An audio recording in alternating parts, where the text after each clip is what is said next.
बिस्मिल्लाहिर्रहमानिर्रहीम। ये कहानी है एक ऐसी कौम की जिसे अल्लाह ने ज़मीन का सबसे बेहतरीन हिस्सा अता किया। वहाँ की हवाएं नरम थीं, ज़मीन ज़रख़ेज़ थी, नहरें बहती थीं और इनकी रहनुमाई के लिए अल्लाह का एक नबी मौजूद था, हज़रत नूह अलैहिस्सलाम। लेकिन ज़रा तसव्वुर कीजिए, 10 साल नहीं, 50 साल नहीं, पूरे 950 साल, 950 बरस तक एक ही इंसान, एक ही पैगाम, एक ही कौम को समझाता रहा। पैगाम बहुत सादा था, सिर्फ अल्लाह की इबादत करो वरना अज़ाब आएगा। और जवाब मजाक, तंज, तहज़ीक और दुश्मनी। नूह अलैहिस्सलाम, यहाँ से चले जाओ, हम किसी अल्लाह को नहीं मानते।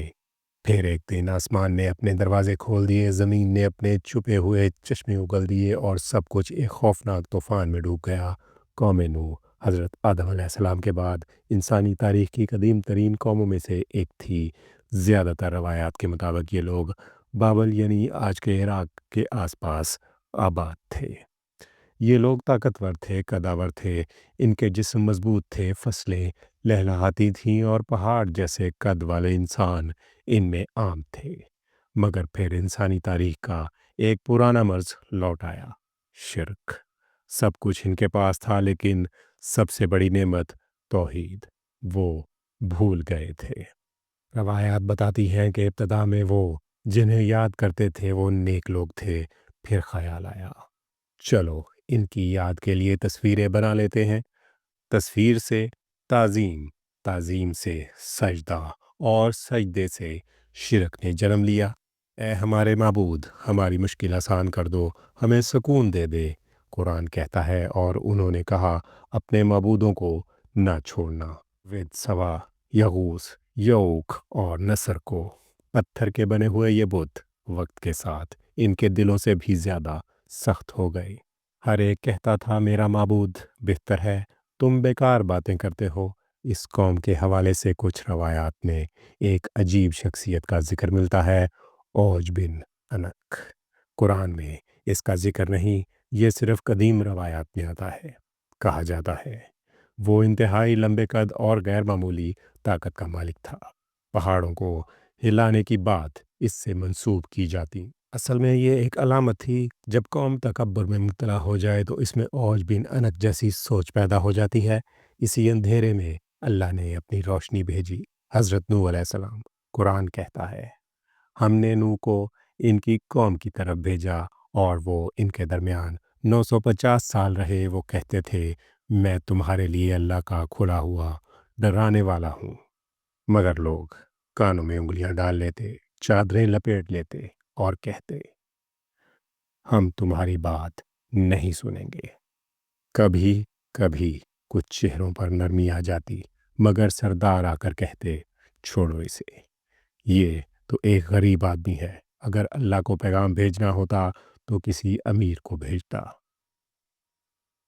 सोचिए, दिन भी रात भी, चुप कर भी, खुलेआम भी, नरमी से भी, सख्ती से भी।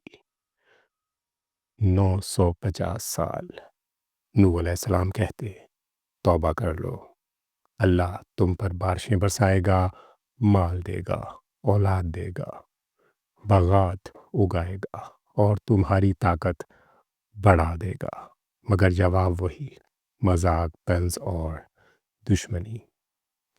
आखिर वो वक्त आ गया जब अल्लाह ने जान लिया कि ये कौम अब नहीं बदलेगी।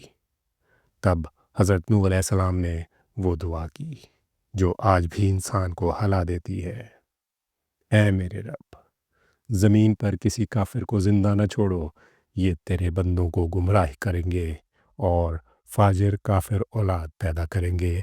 फिर अल्लाह का हुक्म आया, हमारी निगरानी में कश्ती बनाओ और जालिमों के बारे में मुझसे बात न करना। नूह अलैहिस्सलाम कश्ती बनाने लगे। सरदार गुजरते, हंसते और कहते, रेगिस्तान में कश्ती, पानी कहाँ से आएगा, दीवाने हो गए हो क्या, इन्हें क्या मालूम। हर कील, हर तख्ता इनकी तबाही का पहला ऐलान था। कुरान में एक निशानी आती है, जब तनूर उबलने लगे, एक दिन आसमान स्याह हो गया, हवा का मिजाज बदल गया और एक पुराना तनूर अचानक पानी उगलने लगा। नूह अलैहिस्सलाम समझ गए, अजाब आ गया है। مومن کشتی میں سوار ہو گئے۔ پھر اللہ نے فرمایا آسمان کے دروازے کھول دو، زمین کے چشمے پھاڑ دو۔ پانی اوپر سے برسا، پانی نیچے سے ابلا، اور سب کچھ ایک طے شدہ فیصلے پر جمع ہو گیا۔ نوح علیہ السلام نے آخری بار اپنی قوم کو دیکھا۔ ان کی بیوی دور کھڑی تھی۔ انہوں نے پکارا اللہ کی پناہ میں آ جاؤ، مگر اس نے منہ موڑ لیا۔ ان کے 3 بیٹے سام، حام اور یافس کشتی میں تھے۔ پھر نوح علیہ السلام نے اپنے ایک بیٹے کو موجوں میں دیکھا، پکارا اے میرے بیٹے، ہمارے ساتھ سوار ہو جاؤ۔ اس نے کہا میں پہاڑ پر چڑھ کر بچ جاؤں گا۔ نوح علیہ السلام بولے آج اللہ کی پکڑ سے کوئی نہیں بچ سکتا، اور پھر ایک موج باپ اور بیٹے کے درمیان آ گئی۔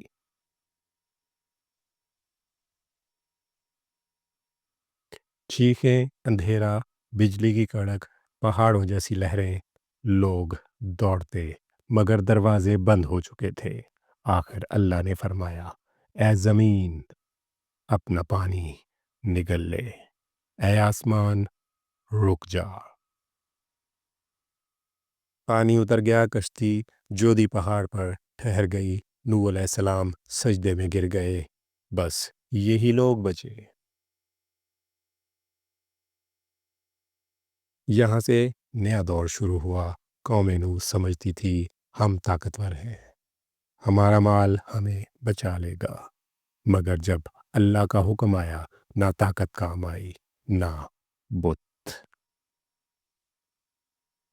آج ہمارے بت مختلف ہیں، شہرت، دولت، لوگ کیا کہیں گے، بے حیائی، غرور۔ اس وقت کشتی نے بچایا، آج ہماری کشتی ہے توحید، نماز، توبہ، قرآن اور سنت۔ کمنٹ میں لکھیں اس واقعے سے آپ نے کیا سبق لیا، اور چینل کو سبسکرائب کرنا مت بھولیں۔ جیتے رہیں، خوش رہیں۔